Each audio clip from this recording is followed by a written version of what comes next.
اعوذ باللہ من الشیطان الرجیم بسم اللہ الرحمن الرحیم۔ سامعین، جب دنیا محمد و آل محمد علیہ الصلاۃ والسلام کے معجزات سے، ان کی کرامات سے، ان کے علم سے، ان کے حلم سے، ان کی سخاوت سے، ان کی شجاعت سے، ان کے عدل سے متاثر ہو کر ان کی طرف مائل ہوئی اور انہیں اپنا آقا، اپنی جان کا مالک تسلیم کیا، اپنا ملجا و ماوا تسلیم کیا، تو بتوں کی پوجا کرنے والوں کا ان سے حسد روز بروز بڑھتا گیا اور حلق کی ہڈی بن گیا۔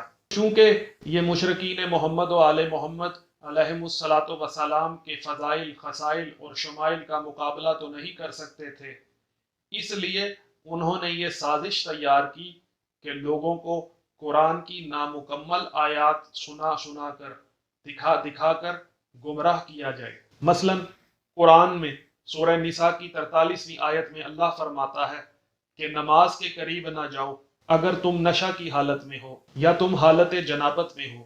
اب اگر کوئی اس آیت کا پہلا حصہ بیان کرے کہ نماز کے قریب نہ جاؤ، لیکن دوسرا حصہ بیان نہ کرے جس میں اس صورت کا ذکر ہے، اس وجہ کا ذکر ہے، اس شرط کا ذکر ہے کہ اگر تم نشہ کی حالت میں ہو یا اگر تم حالت جنابت میں ہو، یعنی تم نجس حالت میں ہو، تو لوگ قرآن کی ادھوری آیت سے گمراہ ہو سکتے ہیں۔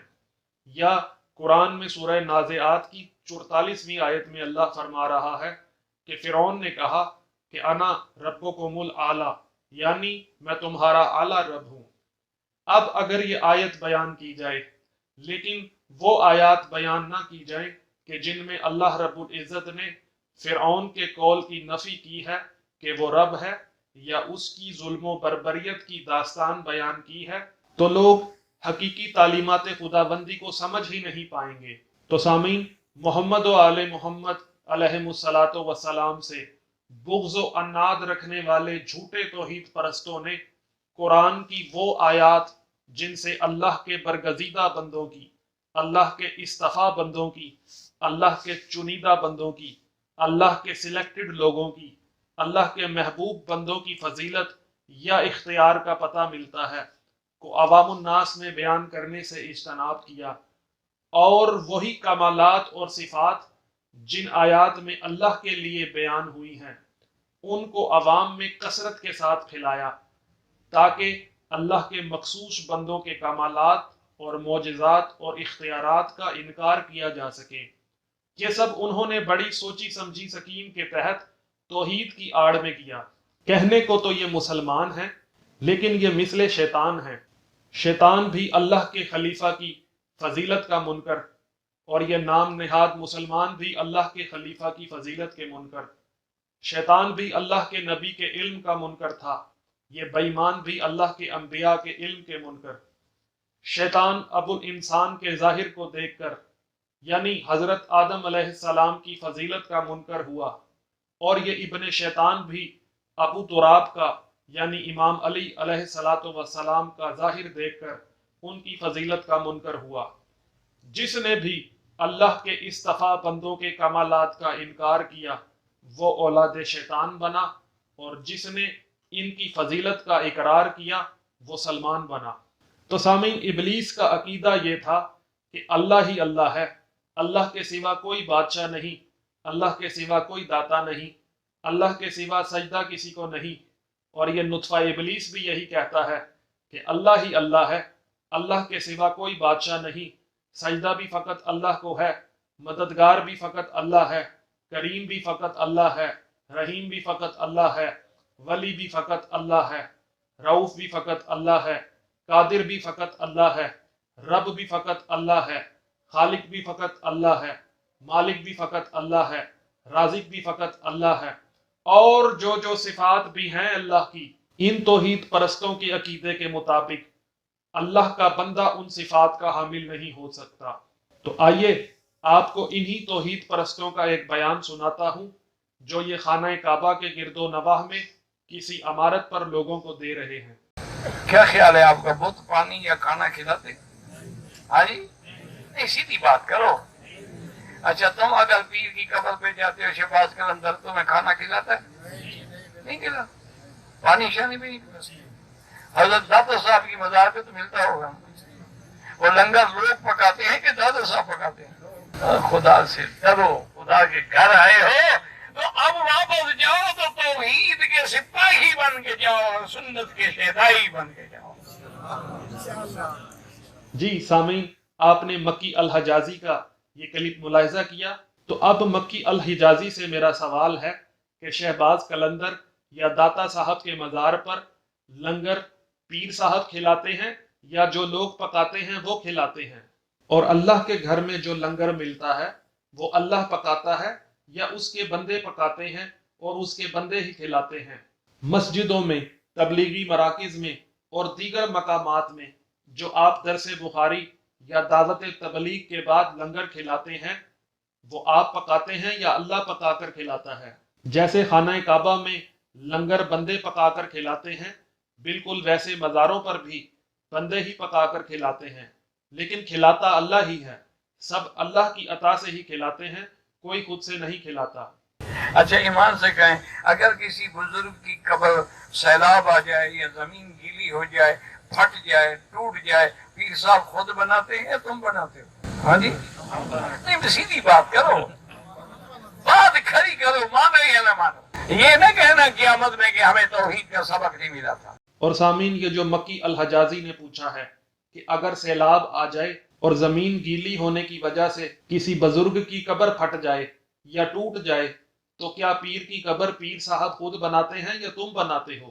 تو اس مکی الحجازی سے میرا سوال ہے کہ اللہ کے گھر کو اللہ نے خود تعمیر کیا تھا یا ان کے بندے آدم علیہ السلام نے تعمیر کیا تھا؟ اور کیا ابراہیم علیہ السلام خانہ خدا کے معمار ثانی نہیں، دوبارہ تعمیر کرنے والے نہیں؟ اور آپ کے نزدیک تو اللہ ہر شے پر قادر ہے، تو آپ کے عقیدے کے مطابق تو اللہ ہی اپنے گھر کو خود بنا لیتا۔ اچھا مزارات میں جو ہر سال تم چادریں ڈالتے ہو، وہ چادریں اگلے سال تم اتارتے ہو یا پیر صاحب اتار کے نئی خود ڈال دیتے ہیں؟ تو جو چادر بھی نہیں اتار سکتا تمہیں چادر دے سکتا ہے؟ اس لیے ہمیشہ عقیدہ رکھو کہ کوئی نفع نقصان کا مالک نہیں مگر اور جہاں تک مزارات پہ بندوں کی چادریں چڑھانے اور اتارنے کا تعلق ہے تو مکی الحجازی سے سوال یہ ہے کہ خانہ کعبہ کا غلاف اللہ چڑھاتا ہے یا اللہ کے بندے چڑھاتے ہیں؟ کیا اگلے سال خانہ کعبہ کا غلاف اللہ اتارتا ہے یا اس کے بندے اتارتے ہیں؟ اسی لیے حضور نے فرمایا قُلْ لَا أَمْلِكُ لِنَّفْسِي نَفْعًا وَلَا ضَرًّا إِلَّا مَا شَاءَ اللَّهُ۔ اللہ نے فرمایا اعلان کر دے میرے مدری کہ میں تو اپنی جان کے بھی نفع نقصان کا مالک نہیں ہوں، میرا مالک بھی میرا خدا ہے جو چاہے۔ فرمایا اگر میں اپنی جان کے نفع نقصان کا مالک ہوتا تو احد میں میرے دندان مبارک شہید نہ ہوتے، طائف کی گلیوں میں مجھے پتھر نہ مارے جاتے۔ فرمایا میں جب اپنے نفع نقصان کا مالک نہیں تو تمہارے نفع نقصان کا مالک کیسے ہو سکتا ہوں؟ اس لیے اپنے عقیدے رکھو کہ ہر چیز کا مالک کون ہے۔ قُلِ اللَّهُمَّ مالک الملک تؤتی الملک من تشاء وتنزع الملک ممن تشاء وتعز من تشاء وتذل من تشاء بيدك الخير إنك على كل شيء قدير۔ آپ نے اللہ کے حکم اعلان کر دو کہ مالک الملک کون ہے؟ جس کو چاہے ملک دے دے، جس سے چاہے چھین لے، جس کو چاہے عزت دے، جس کو چاہے ذلت دے، ہر خیر کی چابیاں اسی کے ہاتھ میں ہیں اور ہر چیز میں قادر میرا اللہ تبارک و تعالی ہے۔ اور میں اعلان کر دوں کہ تبارک الذی بیدہ الملک وہو علی کل شیء قدیر۔ ہر مسلمان پڑھا لکھا ہے جاہل آیت الکرسی نماز کے بعد پڑھتا ہے اور اس میں پڑھتا ہے کہ لہو ما فی السماوات و ما فی الارض، آسمان اور زمین میں جو کچھ ہے وہ کس کا ہے؟ من ذا الذی یشفع عنده الا باذنہ، کون ہے جو اللہ کے اذن کے بغیر سفارش کر سکے؟ کسی کی طاقت نہیں کہ بول سکے جب تک اللہ تبارک و تعالی اجازت نہ دے۔ تو جب کوئی بول نہیں سکتا تو نفع نقصان کا مالک کون ہو سکتا ہے؟ اور جہاں تک اللہ کے مالک الملک ہونے کا تعلق ہے تو مکی الحجازی نے آیت پڑھ کر خود اقرار کر لیا کہ اللہ جس کو چاہتا ہے بادشاہی عطا کرتا ہے اور جس سے چاہتا ہے بادشاہی چھین لیتا ہے۔ تو ہم بھی تو یہی کہتے ہیں کہ اللہ بادشاہ ہے، یا جس کو اللہ بادشاہ بنائے وہ بادشاہ ہے، جیسا کہ سورہ بقرہ کی آیت 247 میں اللہ ارشاد فرما رہا ہے وَقَالَ لَهُمْ نَبِيُّهُمْ إِنَّ اللَّهَ قَدْ بَعَثَ لَكُمْ طَالُوتَ مَلِكًا، اور ان کے پیغمبر نے ان سے کہا کہ بے شک خدا نے تمہارے لیے طالوت علیہ السلام کو بادشاہ مقرر کیا ہے۔ ملا کہتا ہے کہ اللہ ہی بادشاہ ہے، اللہ کے سوا کوئی بادشاہ نہیں، جبکہ اللہ نے خود قرآن میں حضرت طالوت علیہ السلام کی بادشاہت کا ذکر فرمایا ہے۔ پھر سورہ بقرہ ہی کی آیت 251 میں اللہ ارشاد فرما رہا ہے وَقَتَلَ دَاؤُدُ جَالُوتَ وَأَتَاهُ اللَّهُ الْمُلْكَ، اور داؤد علیہ السلام نے جالوت کو قتل کر دیا اور خدا نے انہیں بادشاہت عطا فرمائی۔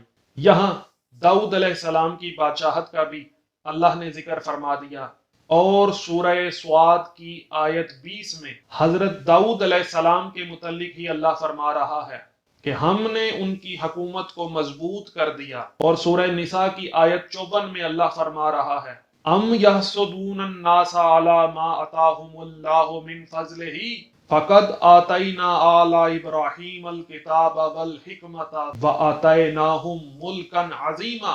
اللہ فرما رہا ہے کہ لوگ اس پر کیوں حسد کرتے ہیں جو ہم نے ان کو اپنے فضل سے عطا کیا ہے، پس ہم نے آل ابراہیم کو کتاب اور حکمت اور عظیم بادشاہی عطا کی۔